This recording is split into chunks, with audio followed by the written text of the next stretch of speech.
children, welcome to DG School of JCRT। आज हम class 8 का यूनिट 4B पढ़ेंगे। उसका पोएम का नाम है stopping by the woods on a snowy evening. तो चलिए सबसे पहले हम पोएट के बारे में जानते हैं। इस पोएम को किसने लिखा है? इस पोएम को रॉबर्ट फ्रोस्ट, जो अमेरिकन पोएट है, उसने लिखा है। उनका जन्म कब हुआ था? Born on March 26, 1874 in San Francisco, California, USA.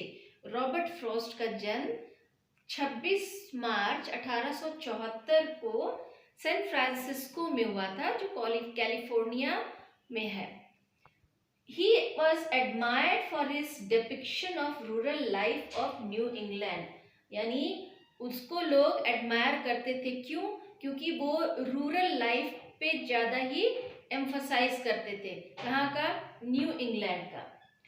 His poems are The Road Not Taken, Stopping by the Woods on a Snowy Evening, Mending Wall, Fire and Ice and many more।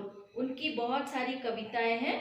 जैसे हो गया, पहली कविता हो गई the road not taken, फिर stopping by the woods, जो अब हम एक्सप्लेन करने जाएंगे, then mending wall, fire and ice and many more. बहुत सारे उनकी कविताएं थी।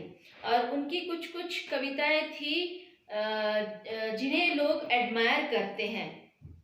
His notable works are A Boy's Will and North of Boston। ये दो पोएम जो है उनकी बहुत ही अच्छी कविता है। He received Pulitzer Prize 4 times for his poetry। 4 times, 4 बार उन्हें पुलित्जर प्राइज भी मिला था। He was a poet of nature and village life। यानी वो प्रकृति के और रूरल लाइफ, विलेज लाइफ, गांव के लाइफ के बारे में लिखते थे। तो वो उस तरह के ही पोएट थे। Robert frost died on January 29, 1963 at Boston.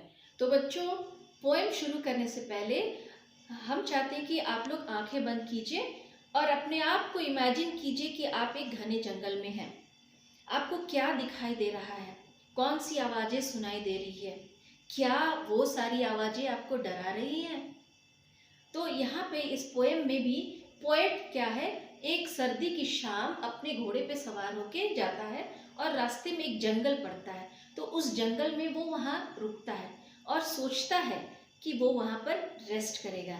लेकिन चलिए हम पोएम में देखते हैं कि पोएट ने क्या डिसाइड किया। इसलिए let us read the poem. सर्दी की एक शाम कवि अपने घोड़े पर सैर करने के लिए निकलते हैं। सैर करते करते वो बहुत दूर चले जाते हैं और जंगल में पहुंच जाते हैं। तो जंगल में जब वो पहुंचते हैं तो जंगल की सुंदरता देखकर वो वहाँ पे रुक जाते हैं थोड़ी देर के लिए और फिर उस जंगल को देखने लगते हैं, जंगल की सुंदरता देखने लगते हैं। और फिर क्या कहते हैं? Whose woods these are, I think I know। यानी ये किसका जंगल है, वो सोचते हैं कि उन्हें ये पता है। His house is in the village though। हालांकि उसका घर बहुत ही दूर कहाँ पर है? विलेज में, गांव में है। He will not see me stopping here। वो जिसका ये जंगल है वो मुझे यहाँ नहीं देखेगा कि मैं यहाँ पे क्या हूँ, रुक कर उसकी फॉरेस्ट की सुंदरता को देख रहा हूँ। To watch his woods fill up with snow. यानी फॉरेस्ट में, उसके जंगल में पेड़ों पर जो बर्फ ढकी हुई है उससे पेड़ और भी बहुत सुंदर दिख रहे हैं। तो वो ये नहीं सोचेगा कि मैं यहाँ पे रुककर उसके पेड़ों के जो बर्फ से ढके हुए हैं उसकी सुंदरता को देख रहा हूँ। My little horse must think it queer to stop without a farmhouse near। मेरा जो घोड़ा है वो इसे सनक समझेगा या विचित्र समझेगा कि मैं वहाँ रुका हूँ जहाँ कोई फार्म हाउस भी नहीं है। Between the woods and frozen lake, the darkest evening of the year। वो जो जगह है कहाँ पर है?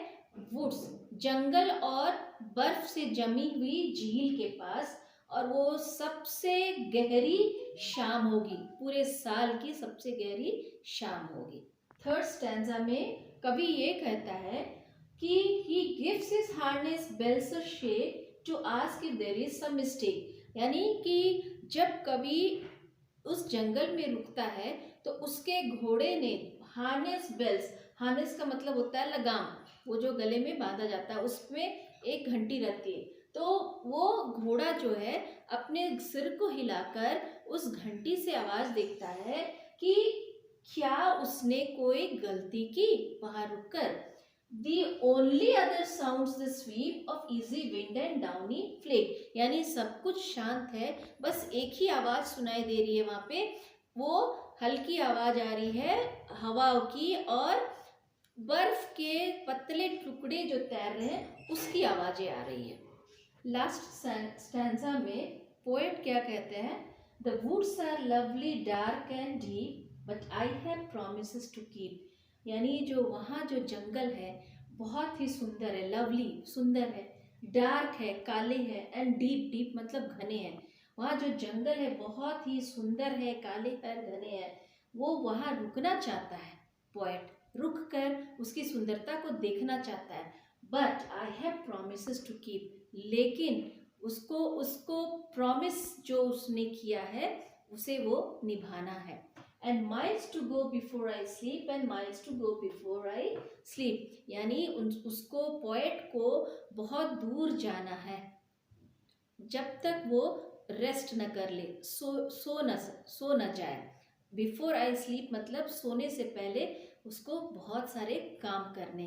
इसका एक मतलब है कि miles to go before I sleep, यानी उसको बहुत दूर सफ़र तय करना है और अपने घर जाके आराम करना है, सोना है।